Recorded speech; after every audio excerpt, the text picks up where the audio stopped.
Peace and greetings. It's your man DJ Battle checking in from the Foundation Podcast. And man, I hope you're enjoying the programming and sure could use your support. Hey, if you please could like, share, subscribe. Hey, if you want to make a contribution, that'll help as well. I'm trying to get these numbers up, but I can use your help. So contributions can go to Cash App at $DJ Battle 313. I'm not gonna keep y'all waiting, so let's go ahead and get to the show. Let's get it started.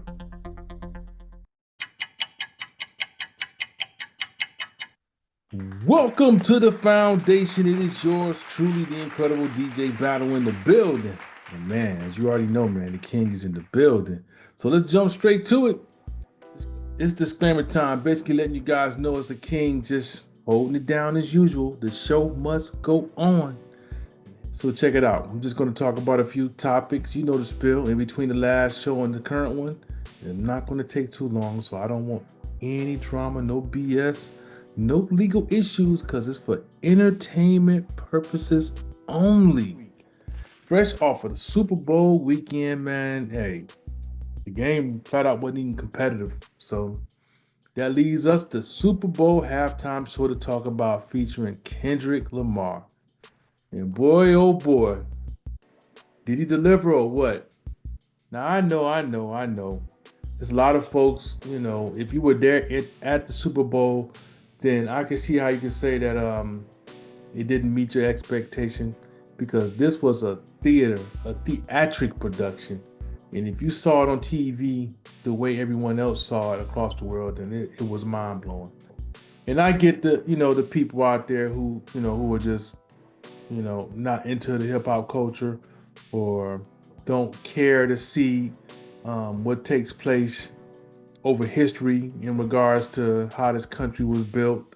But this had it all, man. And I'm not gonna get too much in depth into it because enough people have done feedback and explanation videos. I would recommend you check it out.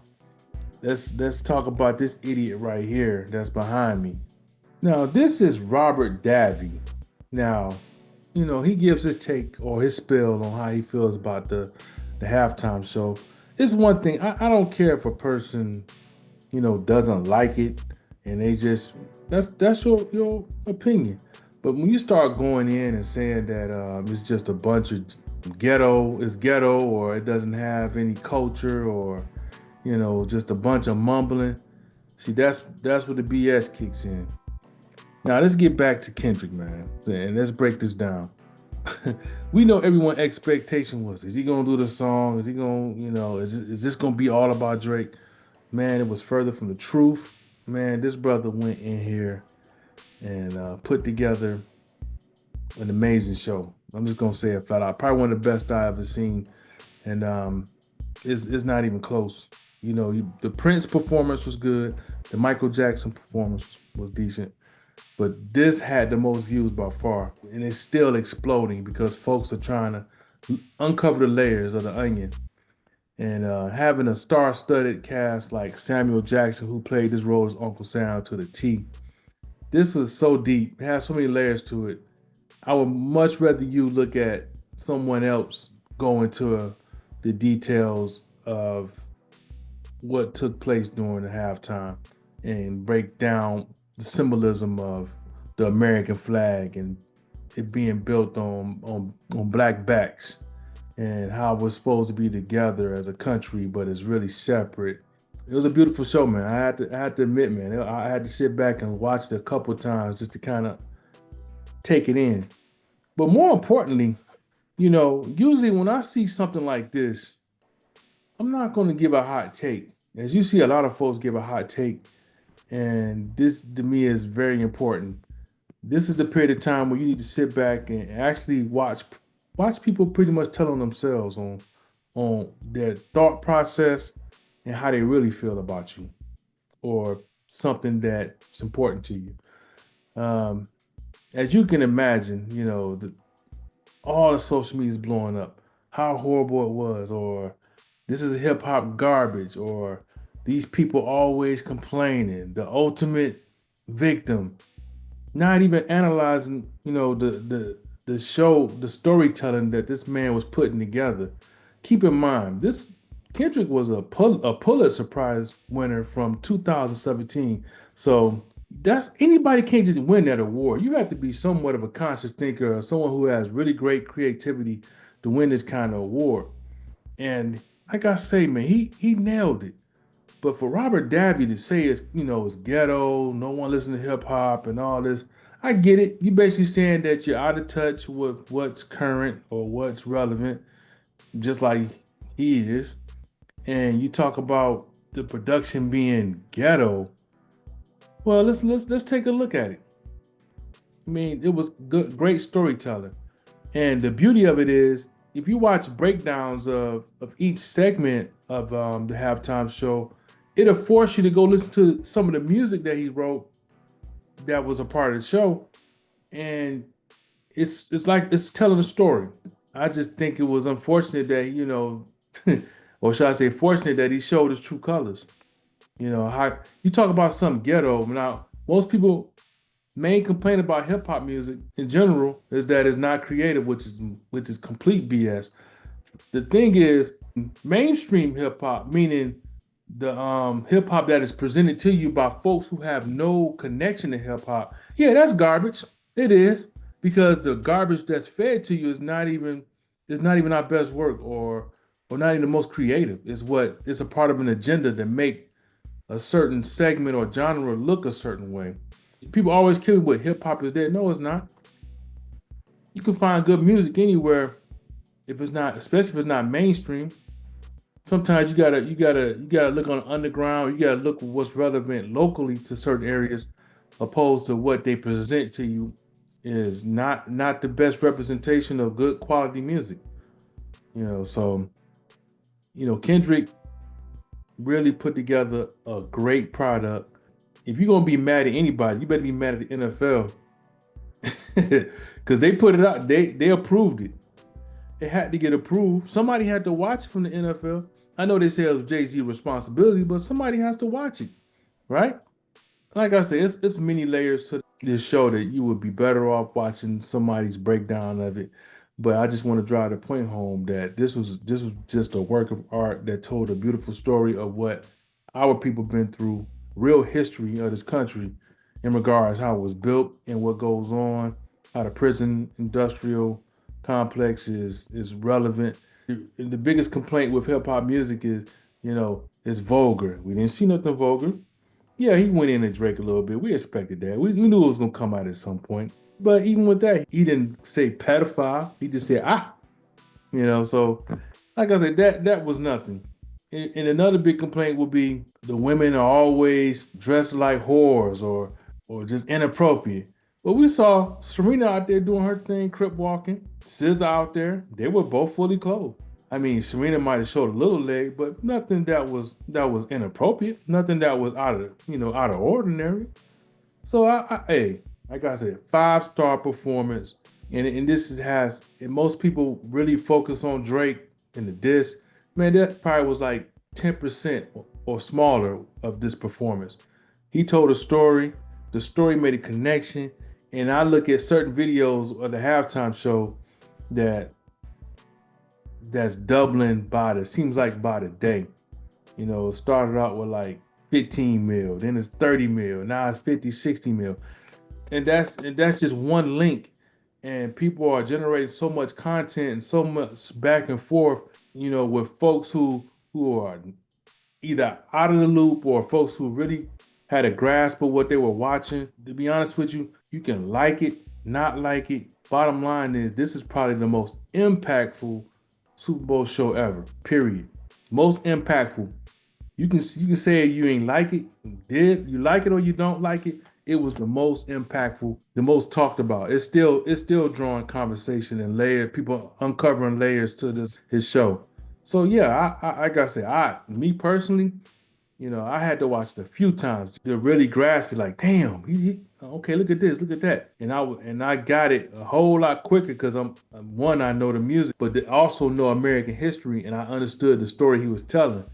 For those people who don't take hot takes quickly, it's better to sit back, like on Facebook, watch what people post. They'll reveal their true character. They really will. And some people is like, you know what? I can't mess with nobody like that. But hey, I respect folks' honesty, but it does kind of make you look at people like. So this is what this. So this is what's on your mind. You know, I like to wait, soaking in, and really get a really good understanding of what's taking place before I give an opinion. You know how in this country they always try to figure out ways to take rewrite history or not talk about certain history.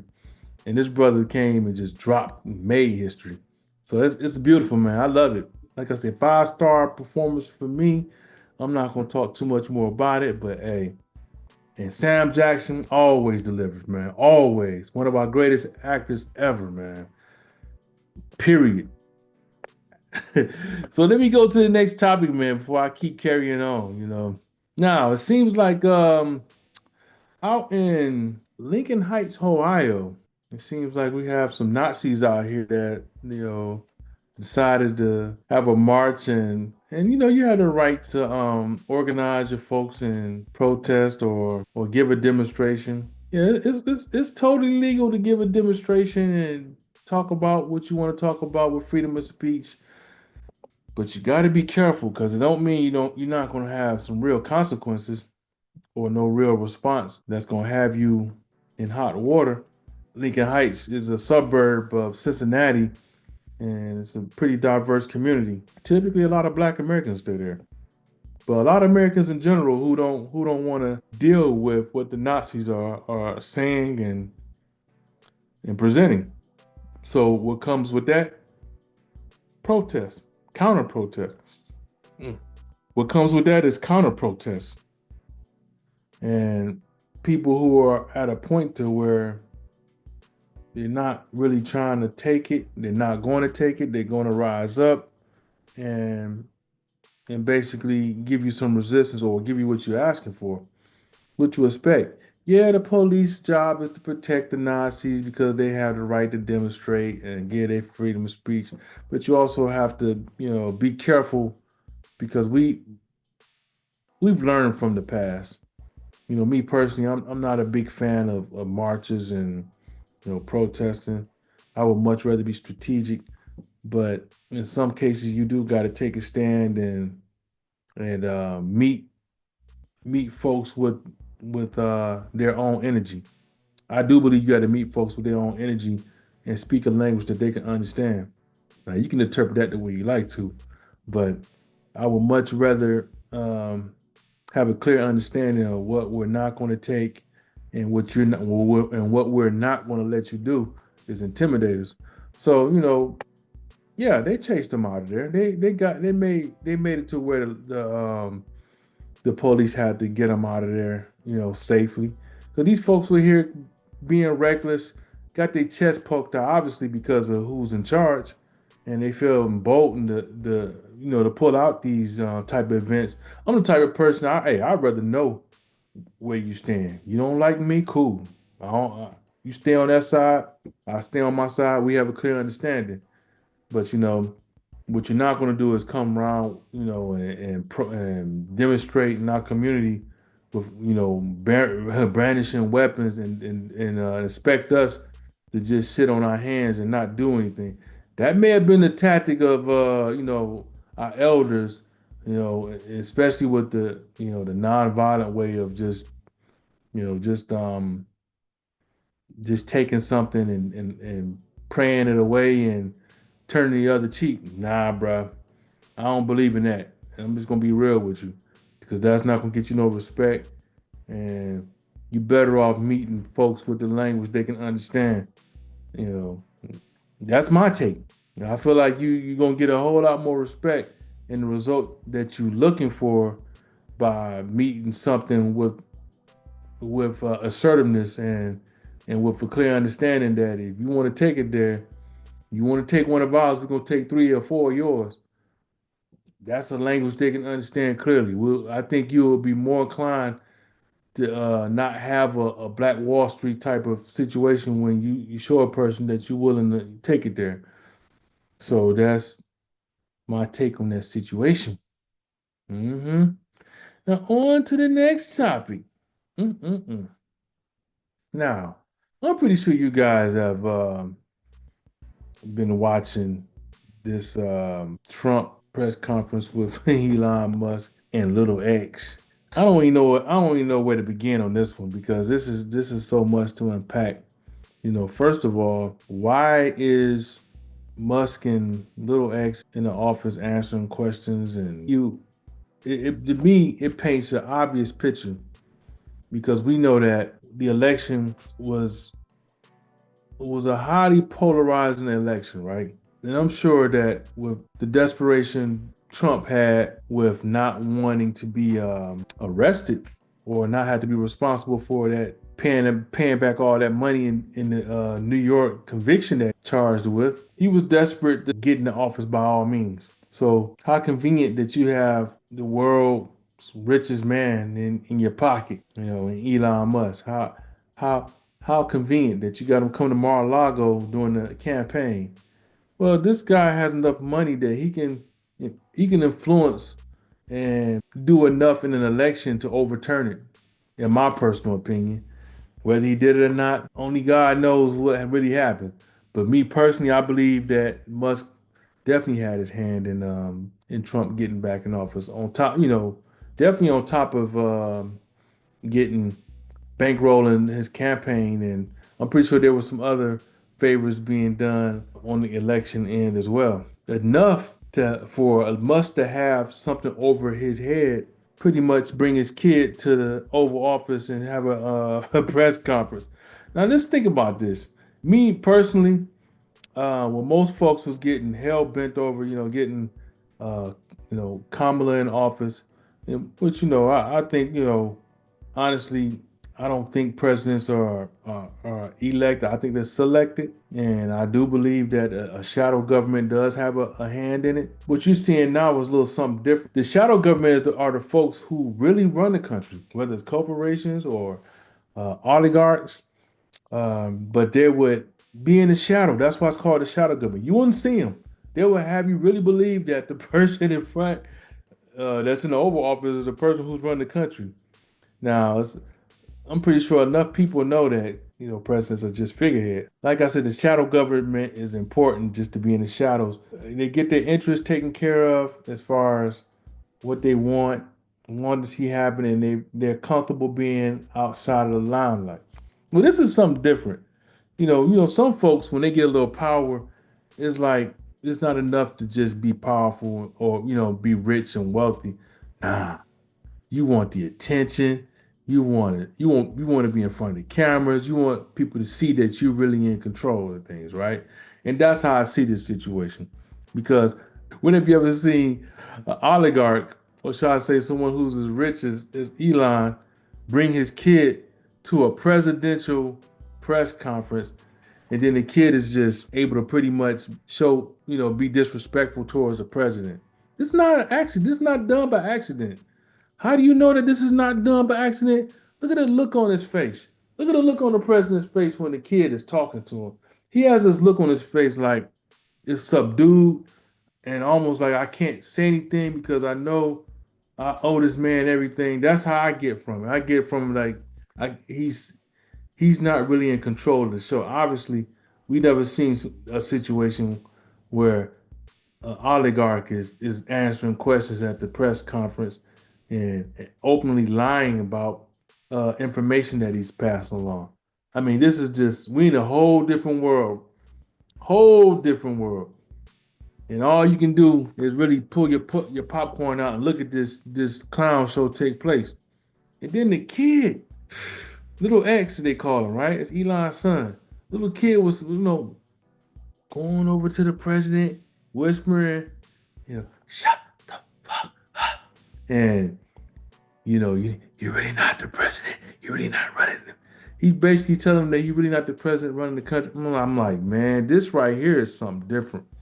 But how else will you see this situation right here where the son is there pretty much just talking crap to the president looking subdued?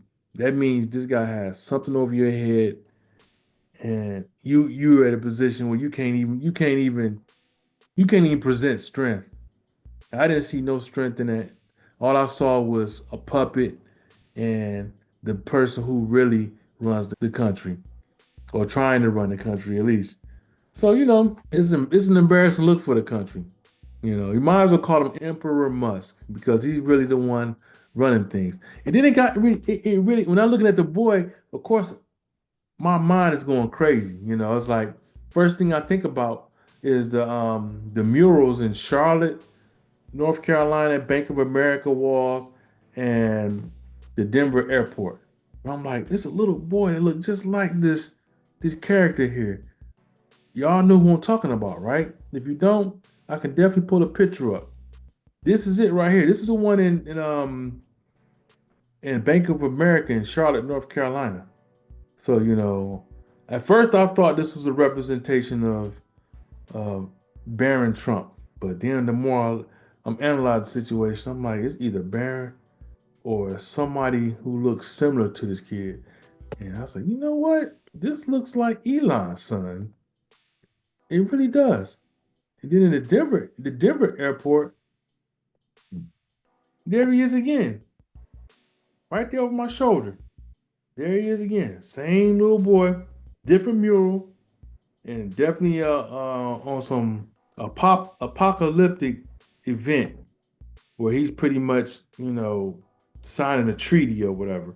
So there you have it. You have this little boy right here once again that's on the murals on both walls. And it's either Trump's son or it's Elon's son. The more I analyze, I said maybe this is Elon's son. As you can see, you got the burning bush over one shoulder. This is some deep stuff. So it really got my mind. When I saw the little boy, that's the first thing that came to my mind. Um, and for most folks who don't have a clue what I'm talking about, if you go to Google, go to Bank of America murals. Just put that in Bank of America mural, and also put Denver Airport mural, and put blonde hair boy, and you'll get exactly what I'm talking about. And the crazy thing is, both of those paintings are by the same artist, so they were basically like anything else, being foretold something that they knew was going to take place. So this is deep. It really is. And like I say, with the whole shadow government thing, you know, the whole point of the shadow was not to be seen, but the egos now and this go around, the egos are so out of control that the veil is lifted. There's no shadow, no shadow. This person got to let it be known that they're running shit. So that's what you're looking at right there. Somebody who pretty much showing you that they're really in charge. And and we know the ego of Trump, that this face right here, when that little boy talking to him, he's looking like, I want to cuss this little bastard out, but I can't because I don't want any information revealed on what I really done. That's what we're looking at. We're looking at somebody that's under ownership for the most part. So definitely, have your popcorn and butter ready. Have it ready because it's a shit show for real. It really is. But uh, I'm not gonna hang too much on that, but I'm definitely gonna keep moving it forward. Now,